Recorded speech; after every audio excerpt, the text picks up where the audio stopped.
Hi, everybody. Welcome to the program. I'm DJ Sixsmith. You're watching Sit Down. Jenn Hildreth here with us. The NWSL Challenge Cup has been amazing. Play-by-play announcer extraordinaire. How are you, Jen? I'm great. How are you doing? I'm doing really well, and I got to tell you, I've been all in on the NWSL the last few weeks. The Challenge Cup has been amazing.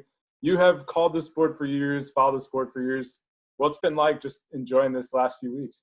Yeah, and I really have been. I've been enjoying the last few weeks pretty much as a very interested fan since I called the opener of the tournament for CBS, and then I'll call the championship, and everything in between. It's been handled wonderfully by the crew doing it in CBS All Access, Mike Watts, Lori Lindsay, Marissa Pilla. So I've just been able to watch as a fan, and it's been awesome just to have something to watch in the sports world. We've been missing that. And then B, I think it's been really exciting. Other than, we might have had a little bit of a dip in the quarterfinals. Not that you don't get drama in the penalty kick shootouts, of which we had 3 in the 4 games. But even as a former goalkeeper, I like some goals. So, yeah, would like to be seeing a few more goals to cheer for. Yeah, I didn't anticipate seeing only 1 goal. Certainly didn't anticipate all the upsets that happened. What was most surprising about the quarterfinal weekend to you? Well, overall, I would say the fact that we had 3 0-0 draws that all wound up then going to penalties. Would not have predicted that. But I think the biggest surprise has to be North Carolina losing. To me, they were hands down, head and shoulders above the rest of the teams in the tournament in terms of everything they brought to the table. I mean, they're the defending champs a couple times over. They looked strong, fast, together for the most part. And they were clearly the most dangerous attack. However, don't put your chances away. You're not that dangerous. And Portland took advantage, got a little revenge in that quarterfinal, and that does make for good drama. And then it kind of opens it up to everybody else because I do believe it was North Carolina's tournament to lose. Now, next up. Yeah, when North Carolina watches the tape back, I mean, opportunity after opportunity. It was unbelievable that they couldn't put any of those in. It was criminal. That was a word I used after the match, actually texting back and forth with Mike and Lori, the other announcers. Like, it was criminal. I mean, I'm watching it. First of all, you've got to give them credit, and specifically a player like Lynn Williams, I give a lot of credit. She creates chances, and she and her teammates around her create chances that no other team in this tournament is creating on a consistent basis. However, they just weren't able to finish them off in that game, and I know that will haunt them, and it will probably push them throughout their whatever off season. If we have another season this year, or if we go straight into a full off season, getting ready for next year, that's going to be pushing this team and maybe giving them an extra little chip to try to achieve something greater, being that they came out of this tournament without that trophy. Well, the good news for them, they've had plenty of success the last few years. When you think about Portland and Houston, I mean, Houston has not had much success in its first few years as a franchise. Portland has a big opportunity here. What's most interesting about that semifinal matchup to you?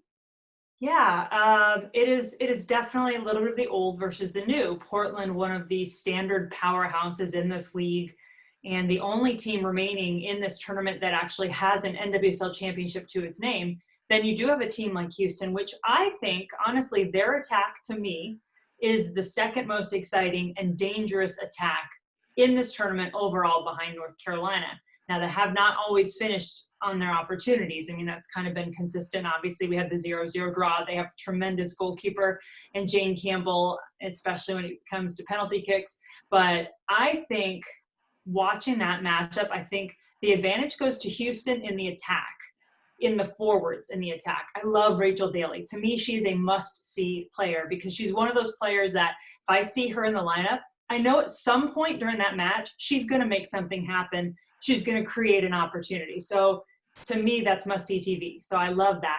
I do, however, think there's a huge advantage in the midfield for Portland. I just think that 3, if Lindsay Horan is able to play, Lindsay Horan, Rocky Rodriguez, those 2 especially just being the key in terms of getting the mix right in that midfield is going to be tough to stop. And then, of course, you add in the woman who scored more goals internationally than any other, Christine Sinclair, who I don't think is as consistently in the attack and as dangerous as she was earlier in her career. But when she is, she rarely makes a mistake.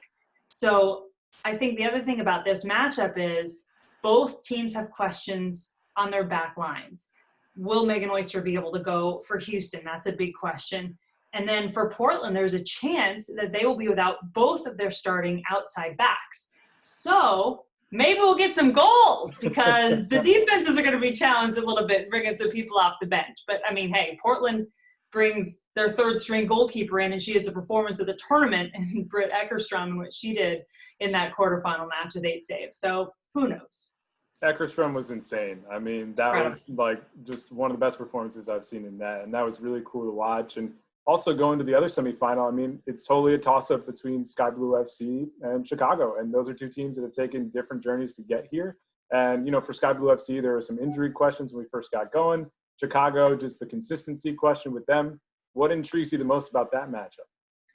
Yeah, this one is interesting. And I think, to me, when you talk again about those must-see type players, for Chicago, I put Julie Ertz at the top of that list. And where does she play for Chicago?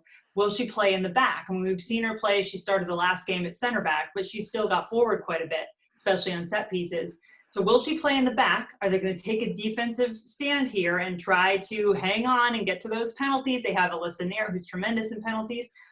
Or will we see Ertz roll the dice a little more, get into the attack a little more often? Maybe she starts in the midfield. But they've got questions there, too, with Morgan Gautrat now we know to be out. Colaprico is questionable. So they've got some questions that's going to affect how they shift things around in their midfield. And then I think for Sky Blue FC, this is still such a team that, to me, hasn't proven they can be dangerous in the attack yet. I mean, they only have 2 goals. So does Chicago. But for the New Jersey team, theirs all came in 1 game. They were shut out their 4 other games. So to me, this is a team that's hanging its hat on its defense. It's gotten them this far. They have who I would actually vote for the goalkeeper of the tournament, and that is a tough vote, but I put Sheridan in there because she's consistently been in goal.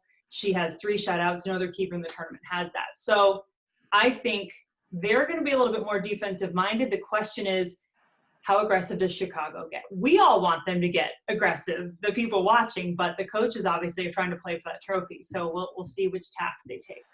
Yeah, it's going to be a really interesting week, and it's also a big day for the NWSL. There's a franchise coming to LA with Portman involved, and Alexis Ohanian, Serena Williams. I mean, you've covered the sport for a long time. What's it been like to just see the growth of it, and just the fact that we're here now with these people getting involved? What does that mean to you? It's huge. I was so excited. There have been rumors swirling around about a possible additional expansion team. We know Louisville's coming next year, which is fantastic, but there were rumors about getting back into that LA market, which the NWSL has not had. Of course, we had it in WPS, the previous league. And what I have always called for whenever I've asked about this league, you know, there are things that are required for growth for any professional league.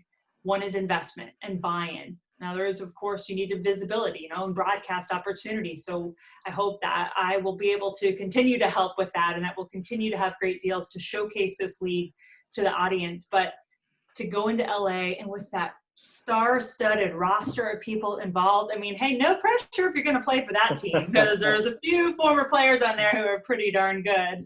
But I think it's a fantastic sign. We all want positive hope for the future. I think that expansion team continues that feeling, and it's a big statement. You talk about, as I said, investing. You have to invest to help leagues grow, and this is clearly a group that's determined to do that. Investment is such a huge key because the interest is already there. You know that, the fans of the game know that, and even just putting the game on CBS and having that go nationally, and just the ratings from that first week in the game that you called, like, that's a big time situation. So what was it like to actually call that match, and also just to see the reception and all the people that tuned in? Yeah, I'm not going to lie. So I've been in the business for probably close to 20 years now. And I often do get asked, do I get nervous? And I do, but usually I'm able to get those jitters out and not feel too bad.